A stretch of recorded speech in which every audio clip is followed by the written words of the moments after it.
어리석은 사람에 대해서 말씀해 주시고 계십니다. 예수님은 지혜로운 사람과 어리석은 사람의 구분을 말씀을 듣고 행하는 자와 말씀을 듣고 행하지 않는 자로 구분하고 있습니다. 여러분은 지혜로운 자입니까? 아니면 어리석은 자입니까? 이 시간 지혜로운 자로 주님께 인정받는 자에 대해서 함께 묵상하며 지혜 있는 자의 축복을 누리는 저와 여러분 한 분 한 분들이 되시도록 주님의 이름으로 축복합니다. 아멘. 오늘은 먼저 모서 대나무에 대한 이야기로 시작하고자 합니다. 우리 그림 한번 보여주시겠어요? 모서 대나무. 여기 이제 설명도 나오는데 이 모서 대나무에 대한 이야기로 시작합니다. 이 화면을 보시고 함께 따라와 주시기 바랍니다. 모서 대나무는 중국 극동 지방에서만 자라는데 아주 특이한 점이 있습니다. 씨앗이 뿌려진 4년 동안에는 단 3cm밖에 자라지 않는다고 합니다. 여러분 4년 동안 3cm 자란대요. 그러니까 저 모습이에요. 저 모습을 4년 동안 자란 모습이 저 모습이에요. 1년에도 많이 자라면 미터 넘는 나무들도 있잖아요. 적어도 몇십 센치라도 자랍니다. 그런데 이 모서 대나무는 5년이 되는 해부터 달라진다고 합니다. 자, 그 다음 하루에요 30cm씩 자라나 6주 만에 15m가 넘는 엄청난 대나무 숲을 이룬다고 합니다. 여러분 4년 자라가지고 3cm 자랐는데 이 6주 만에, 그것도 2달도 아니에요. 6주 만에 15m가 넘는 대나무로 자란다고 합니다. 4년 동안 3cm가 자라면서 무슨 일이 하는 일이 무엇이었겠습니까? 한번 생각해 보십시오. 그가 하는 일이 모서 대나무가 뿌리를 내리는 것이었습니다. 위로는 자라지 않아서 겉으로는 성장하지 않는 것처럼 보이지 않았지만 씨앗이 움트고 나서 4년 동안 땅속으로 수백 미터의 뿌리를 뻗어 위로 솟아오를 준비를 했던 것입니다. 위로 자라는데 처음에는 힘을 쏟는 것보다 뿌리를 내리는데 온 힘을 사용한 것입니다. 그것이 5년 후에 6주 만에 15m 이상까지 자라게 된 것입니다. 이렇게 자라더라도 뿌리를 깊게 내렸으니까 폭풍이 불어도 큰 바람이 불어도 넘어지지 않을 것입니다. 자, 그 반면 뿌리를 내리는, 깊게 내리는 작업을 4년 동안 했다는 것입니다. 자, 그 다음 사진 보여주십시오. 작년에 한국에 큰 태풍이 왔었죠. 뿌리째 뽑히는 나무가 이렇게 보입니다. 각각 곳곳에 뿌리째 뽑히는 나무들이 많았어요. 이건 10m 정도 돼 보이는가요? 대개 이제 뿌리째 뽑히는 나무들은 특성이 있어요. 뿌리가 깊지 않다. 뿌리가 깊지 않으면 큰 바람이 오면 넘어지는 건 당연해요. 뿌리채 뽑힙니다. 이 나무의 수치죠. 보면 뿌리채 뽑혀갖고 죽어야 되는 모습. 그 다음 화면 보여주시죠. 이 나무는 우리 김지영 박사님 아실지 모르겠네요. 보면 미국 서부에 분포하고 있는 자이언트 세카이어라는 나무입니다. 이 세계에서 가장 큰 나무로 알려져 있어요. 제가 또 이걸 또 준비해 보면서 찾아보니까 보통 80m에서 더 큰 나무는 100m 이상도 자란다고 합니다. 근데 세계에서 가장 큰 나무로 알려져 있는데 사람, 성인 이렇게 보이죠? 얼마나 큰가. 위에까지 사진이 다 안 찍혀요, 보면. 근데 이제 더 큰 나무도 있더라고요. 보니까 뭐 130m도 뭐 자라고, 이 수령이 보니까 뭐 1000년, 뭐 2000년 그러더라고요, 보니까. 그러니까 기원 전 벌써 예수님이 사시는 그때부터 벌써 자라던 나무들도 있었고.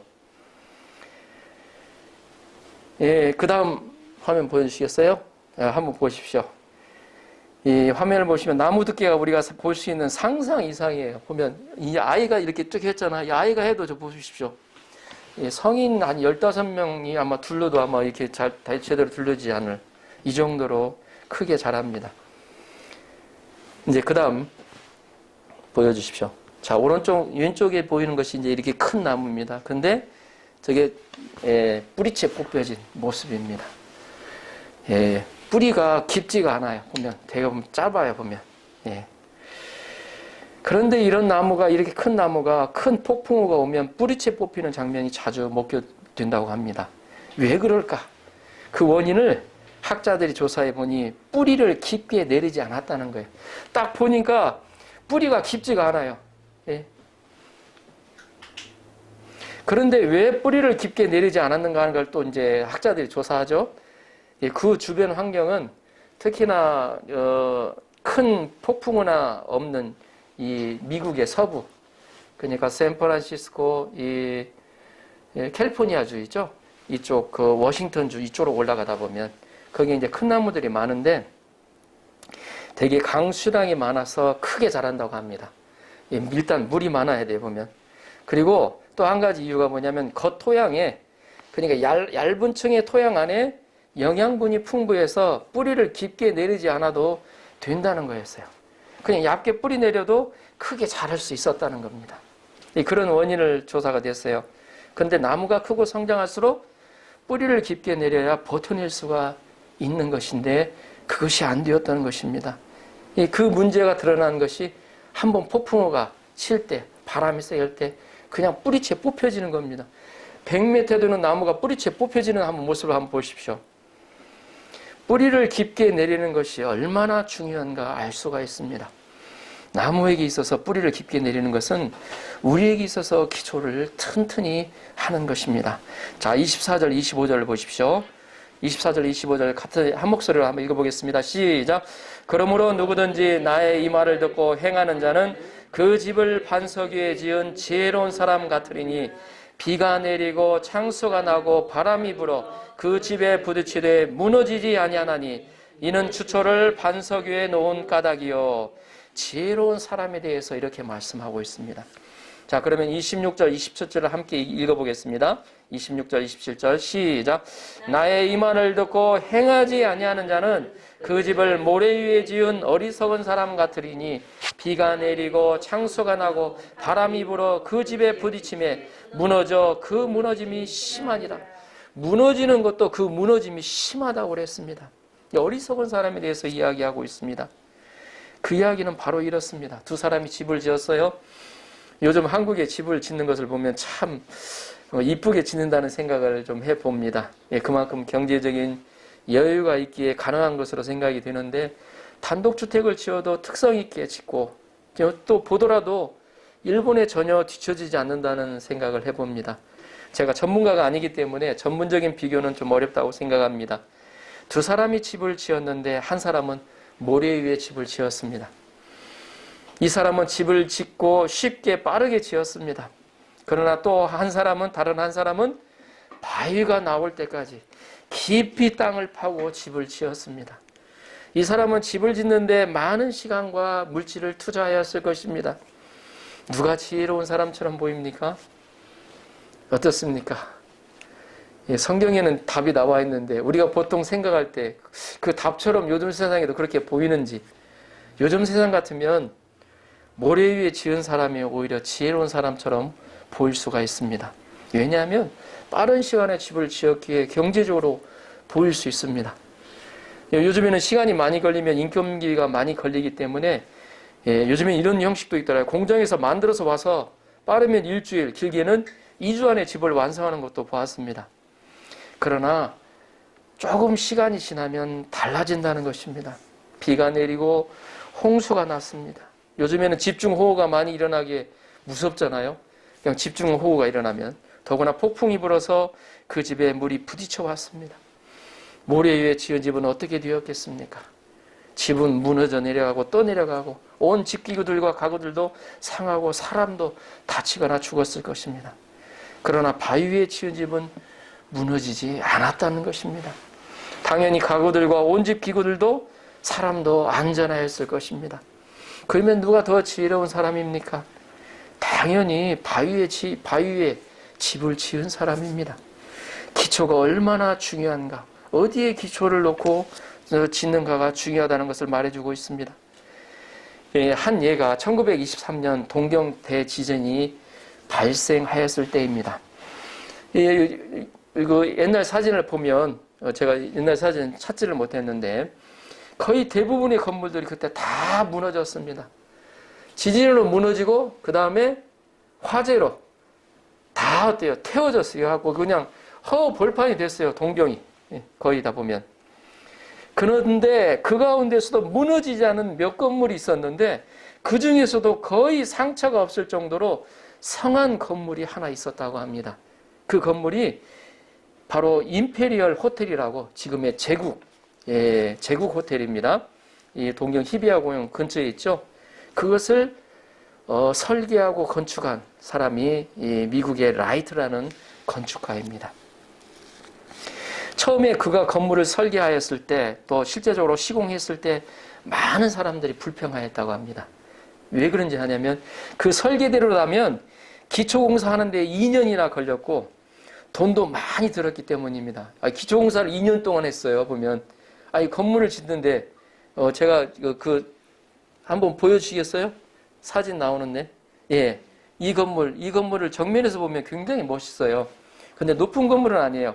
한 3, 4층 되는 건물인데 저게 바로 그 건물을 건축가 설계하고 건축한 건축가 프랭크 로이드 라이트라는 사람입니다. 근데 그때 당시 써 있는 거 뭐냐면 건물에 히토츠노 히비모 나카타. 그러니까 건물에 그걸 히비를 뭐라고 한국말로 뭐라고 그러죠? 금이 간다고 그러죠. 금이 안 갔대요. 죄송합니다. 이거 한국말이 생각 안 날 때가 있어요. 그가 한 설계대로 하면 2년 걸리고 돈도 많이 걸렸습니다. 그러나 막상 지진이 일어났을 때 다른 건물들은 다 무너졌지만 이 임페리얼 호텔만은 무너지지 않고 서 있었습니다. 이것이 우리에게 무엇을 말해줄까요? 큰 시련이 왔을 때는 무엇보다도 기초가 중요하다는 것입니다. 인생의 기초를 어디에 어떻게 놓느냐에 따라서 환란이 왔을 때 그 인생이 어떻게 되는가를 단적으로 보여주는 예입니다. 기초를 얼마나 튼튼히 했느냐에 따라서 삶과 죽음의 차이가 생기기 때문입니다. 무엇보다도 값진 생명과 재산을 보호해 줍니다. 여기서 예수님은 모래 위에 집을 지은 사람이 하나님의 말씀을 듣고 행하지 않는 자라고 합니다. 그냥 우리 보면 모래에 집을 짓는 사람을 예수님이 어떻게 표현했냐면 말씀을 듣지만 말씀대로 실천하지 않는 자, 행하지 않는 자를 모래 위에 집을 짓는 사람의 비유를 하셨습니다. 바위 위에 집을 지은 사람은 하나님의 말씀을 듣고 행하는 사람이라고 했습니다. 실천하는 사람이라고 했습니다. 우리는 여기서 예수님의 말씀을 듣고 실천하시는 것을 강조하시는 것을 알 수가 있습니다. 말씀을 듣기만 하기가 쉬워요. 우리가 예배 말씀 왔잖아요. 오늘 예배 말씀 잘 들었다. 그리고 이제 다 잊어버리고 그때 딱 가요. 집에 돌아가면서 다 흘러버리고 갑니다. 집에 가면 무슨 말씀을 들었지 생각이 안 나요. 근데 예수님은 어때요? 말씀을 듣고 실천하는 것이 더 중요하다. 그게 지혜로운 삶이라고 말씀하고 있습니다. 우리들은 말씀에 고민하고 그렇게 살고자 힘써야 합니다. 하나님의 말씀을 듣고 행하지 않는 자는 당장은 말씀을 즐깁니다. 한 말씀 듣다 보면 어떻습니까? 감동적인 말씀도 있잖아요. 오늘 말씀 은혜로웠다. 좋은 말씀이네 하고 거기서 끝나는 경우가 많습니다. 안 끝나면 제일 좋은 건데 끝나는 경우가 많다는 거죠. 보면 한쪽 귀로 듣고 한쪽 귀로 흘려보내면 되기 때문입니다. 그러니까 들은 말씀으로 인해 고민할 필요도 그대로 살고자 노력해야 할 힘든 것도 없습니다. 실제로 하나님의 말씀대로 살지 않는데 부유하고 건강하게 사는 사람들이 있습니다. 예수님을 믿지 않고 부도덕하게 살아도 잘 사는 사람이 또 있습니다. 반면에 하나님의 말씀대로 사는데 가난하고 힘들게 사는 사람들도 있습니다. 이를 볼 때 지금 당장은 말씀대로 살지 않는 사람들이 지혜로운 것처럼 보입니다. 자기 인생을 마음껏 즐기는데 우선순위를 두고 사는 사람들이 정말로 지혜로운 것처럼 보입니다. 그러나 우리 인생에게도 비가 내리고 창수가 나고 바람이 불어 부딪혀오는 시련의 날이 다가온다는 것을 기억해야 한다는 것입니다. 그때는 어떻게 하겠다는 것입니까? 외적인 시련도 있고 내적인 시련도 있습니다. 그날에는 오늘 말씀대로 살지 않는 자들은 한순간에 무너지는 것을 보게 될 것입니다. 26절, 27절을 다시 한번 읽어보겠습니다. 26절, 27절 다시 한번 보시고 읽어보겠습니다. 시작. 나의 이 말을 듣고 행하지 아니하는 자는 그 집을 모래 위에 지은 어리석은 사람 같으리니 비가 내리고 창수가 나고 바람이 불어 그 집에 부딪힘에 무너져 그 무너짐이 심하니라. 아멘.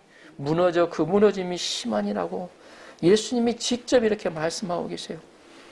그리고 이게 끝나지 않습니다. 마지막으로 예수님이 다시 오셔서 심판하시는 날이 반드시 온다는 것을 우리는 기억해야 합니다. 그날에는 말씀대로 살지 않는 자들이 심판을 받아 큰 수치를 당하게 됩니다. 반면에 하나님의 말씀을 듣고 행하는 자는 심판의 날에 구원을 받습니다. 그날이 어때요? 기쁨의 날이요, 승리의 날이 됩니다. 롯이 소돔과 고모라의 기름진 땅을 선택하고 아브라함은 살기 힘든 산과 광야의 땅인 헤브론 땅, 가나안 땅을 선택했습니다. 당장은 롯이 지혜로운 것처럼 보였어요. 저 가서 정말 기대를 품고 갔는데, 그러나 소돔과 고모라가 심판을 받은 날이 왔죠. 그날에는 어떻게 됐습니까? 아브라함이 정말로 지혜로웠고 롯이 어리석었다는 것을 알게 되었습니다. 우리가 어떻게 지혜로운 자가 되어 하나님 말씀대로 행할 수 있을까요? 우리가 바위 위에 집을 지으려면 깊은 곳에 단단한 바위가 나오기까지 흙을 파내야 합니다. 흙을 파내는 수고를 감당해야 됩니다. 때로는 바위를 깎아내기도 해야 합니다. 많이 고생해야 됩니다. 말씀에 순종하는 것도 그렇게 많은 어려움이 있어요. 쉽지가 않습니다. 그래서 우리는 순종하기 위하여 기도해야 합니다. 실천할 수 있도록 기도해야 한다는 것입니다.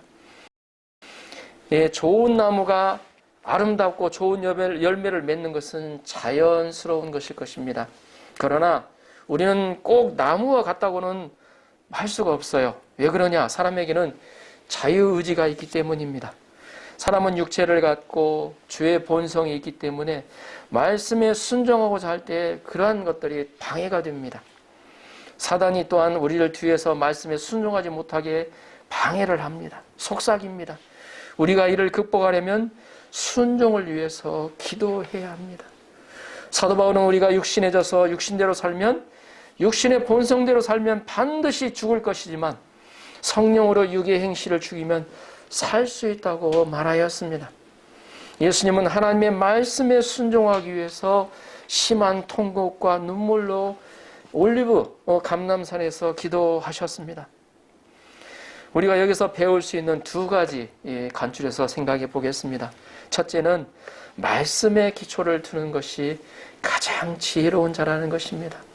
말씀의 기초를 두는 것이 가장 지혜로운 자라는 것입니다. 왜냐하면 말씀은 있잖아요. 세상 끝날까지 없어지지 아니하기 때문입니다. 영원한 것입니다. 예수님이 말씀하셨습니다. 신약 마태복음 5장 18절에 나옵니다. 진실로 너에게 이르노니 천지가 없어지기 전에는 율법의 1.1억도 결코 없어지지 아니하고 다 이루리라. 우리 한번 그 말씀 찾아서 한번 읽어볼까요? 꼭 한번 줄을 쳐넣어야 되는 말씀입니다. 우리 마태복음 5장입니다. 마태복음 5장 18절에 5장 18절 우리 마음에 받는다는 새긴다는 마음 자세로 우리 5장 18절 같이 한번 읽어보겠습니다. 시작. 진실로 너에게 이르노니 천지가 없어지기 전에는 율법의 1.1억도 결코 없어지지 아니하고 다 이루리라. 요한계시록에도 이 비슷한 말씀이 나옵니다. 여기서 천지가 없어지는 때는 예수님이 이 땅에 다시 오시는 재림의 때를 말합니다. 천지가 없어지기 전에는 율법의 1.1획 1점이에요. 한자에 어때? 1점이에요. 점. 1획이라도 말씀의 1.1획이라도 결코 없어지지 아니한다는 것입니다. 그러면 우리가 어디에 기초를 두어야 하겠습니까? 어디에 기초를 두고 사는 인생이 진정 지혜로운 인생입니까?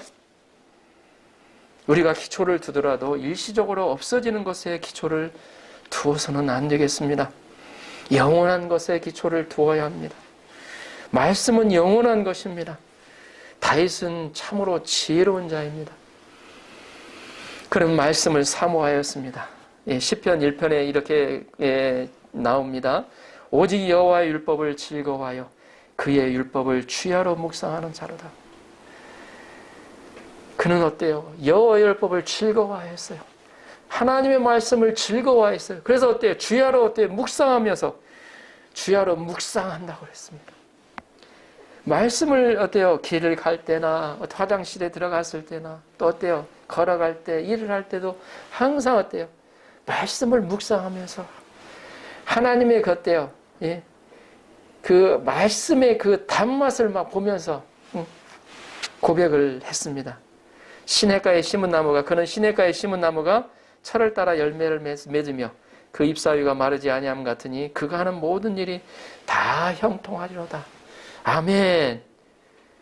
실제로 제가 한번 등산을 한번 가보고 이 물가를 한번 이렇게 걸어가 봤는데 역시 물가에 있는 나무가 크고 두껍고 같은 흙이라도 그렇더라고요. 확실히 차이가 나요. 물가에서 벗어난 나무하고 물가에 심겨진 나무들하고 확실히 차이가 나요. 숙성도나 크기나 틀립니다, 보면. 그래서 그는 말씀을 사모하는 삶을 살았습니다. 내가 모든 재물을 즐거워함 같이 주의 증거들의 도를 즐거워하였나이다. 그의 고백이에요.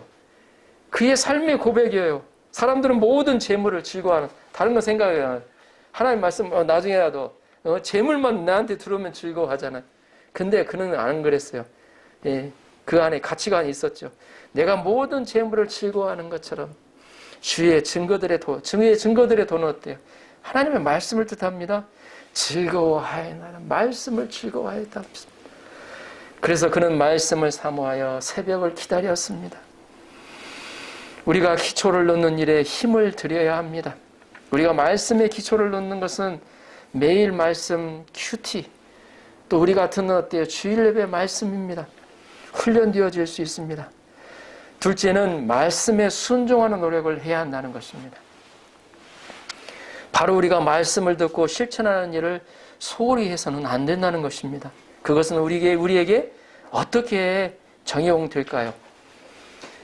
선한 목자 교회를 한번 본 적이 있습니다. 제가 본 적이 있는데 어제 가끔가다 제가 설교 말씀을 듣는데 선한 목자 교회에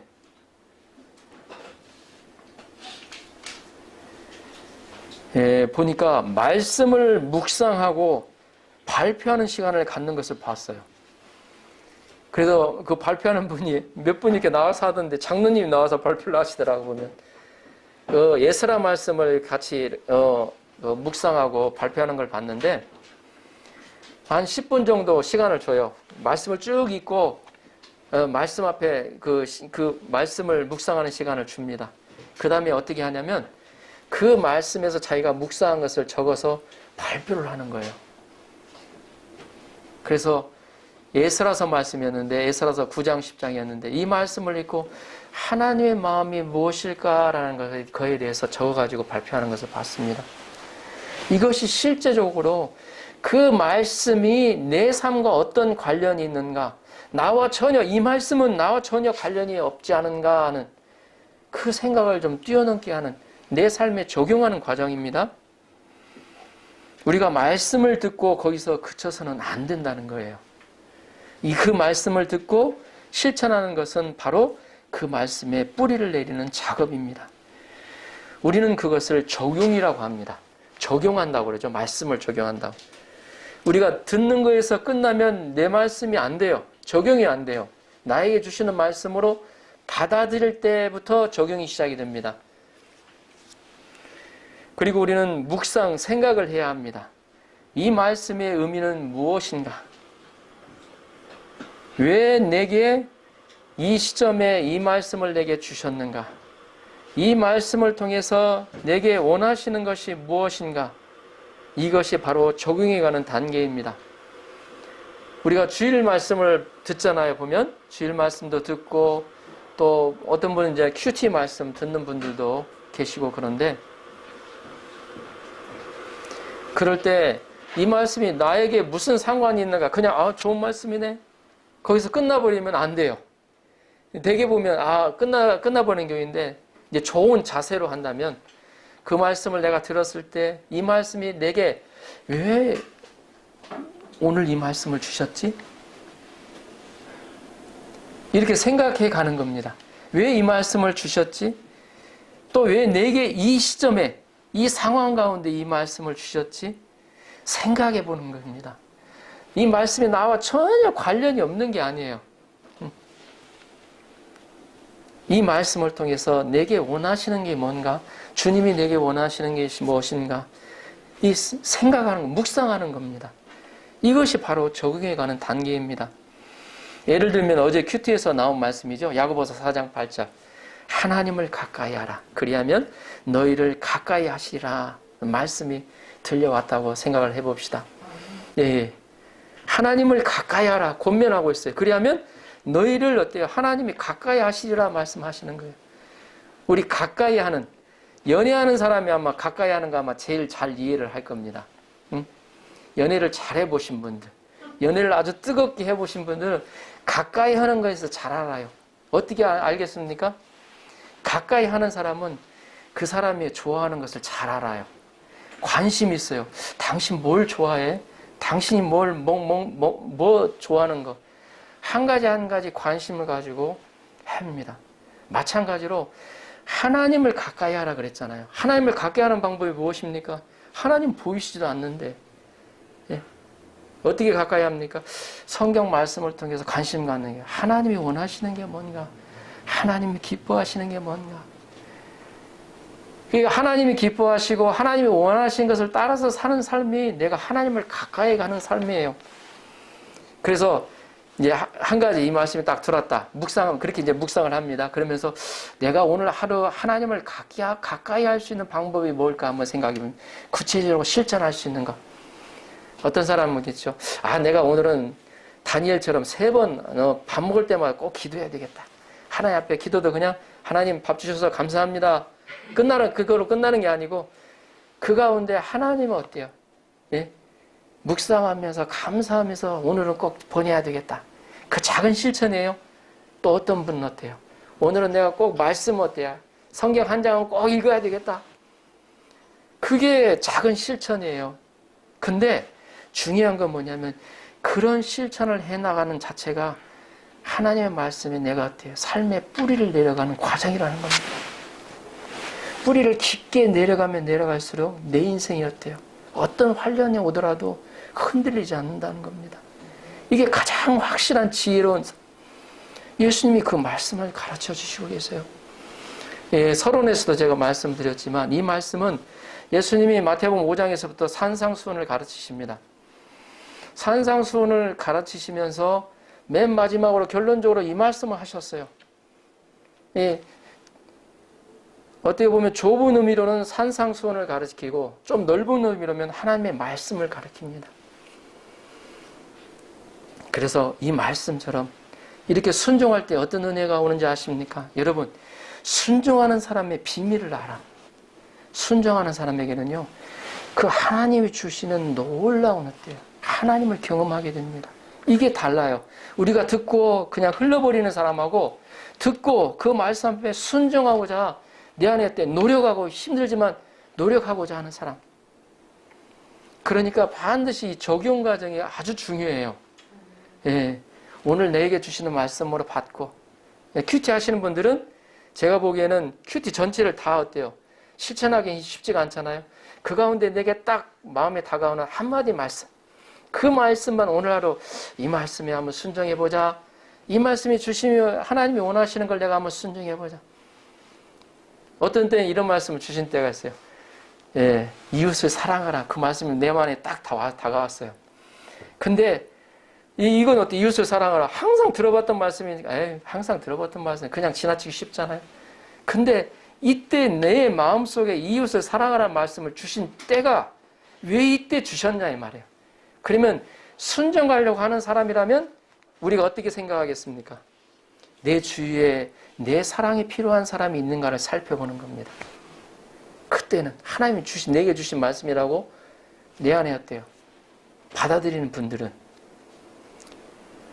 그러면서 살펴봅니다. 내 사랑이 필요하고 예수님이 사랑하신 것처럼 내가 사랑해야 할 사람이 내 주위에 과연 있는가 살펴보고 정말로 힘든 사람이 내 주위에 있다면 그 사람을 위해서 기도하는 시간을 가지게 됩니다. 근데 이상하게 있잖아요. 누가 내 바쁜데 그렇게까지 해야 되겠어? 그런 사람이 생각할 수 있잖아요. 근데 이상하게도 그를 위해서 기도할 때 하나님의 마음이 내 안에 감동이 되어가요. 이게 바로 축복입니다. 하나님의 어때요? 마음을 감동시켜 주시고 그 영혼을 정말 하나님의 마음으로 축복하는 마음을 하나님이 주셔요. 그 영혼을 하나님이 사랑하고 계신다는 걸 알기 때문에. 그렇기 때문에 그렇게 실천해 본 사람만이 하나님을 알아가요. 그 가운데 하나님을 만나가요. 아, 하나님은 정말로 이 말씀 가운데 살아 역사하시는 분이시구나. 근데 내게 어떤 말씀이 오더라도 그냥 듣고 흘러내려 보신 분들이 계시잖아요.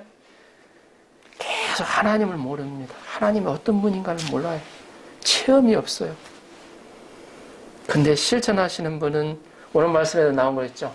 아따라시 이너치노 하지 마리.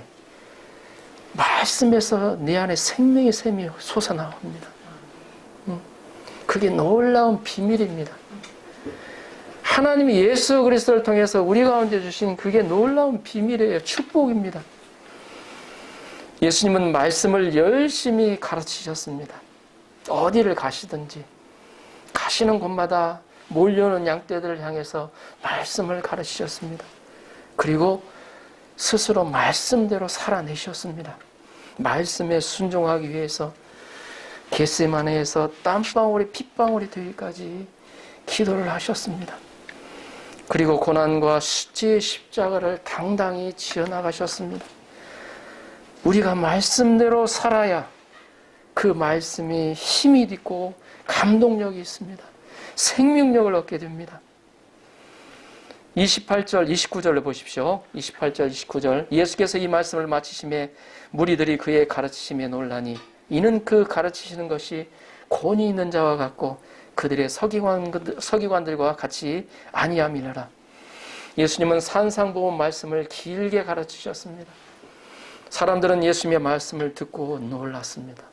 너무 감동이 되었기 때문에 성령의 강한 감동이 있었습니다. 하나님의 말씀에 권세가 있었습니다.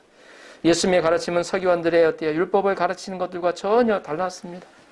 사람들은 예수님의 가르치심에 큰 감동을 받았습니다. 오늘 말씀을 마무리합니다. 오늘은 반석 위에 지은 지혜로운 사람이라는 제목으로 함께 말씀의 은혜를 나누었습니다. 반석 위에 자기 집을 짓는 사람은 참 지혜로운 사람입니다. 그 지혜로운 사람은 말씀을 듣는데 그치지 않고 그 말씀대로 행하기 위해서 자신에게 적용하는 수고를 감당하는 사람입니다. 한쪽 귀로 듣고 한쪽 귀로 흘러버리기보다 현재 예수님이 하나님이 내게 주시는 말씀으로 받고 그 말씀에 순종하고자 노력합니다. 그 말씀대로 살고자 몸부림칩니다. 그것이 말씀에 깊이 뿌리를 내는 작업입니다. 반석 되신 예수님께 기초를 두는 작업입니다. 지혜로운 자는 이 작업을 게을리하지 않습니다. 깊이 파느라 땀이 나고 피곤하더라도 힘써서 합니다. 결국 비가 내리고 창수가 나고 바람이 불어 그 집에 부딪히되 무너지지 아니합니다. 할렐루야. 아멘. 여러분은 어떤 삶을 사시겠습니까? 지혜로운 삶입니까? 어리석은 삶입니까?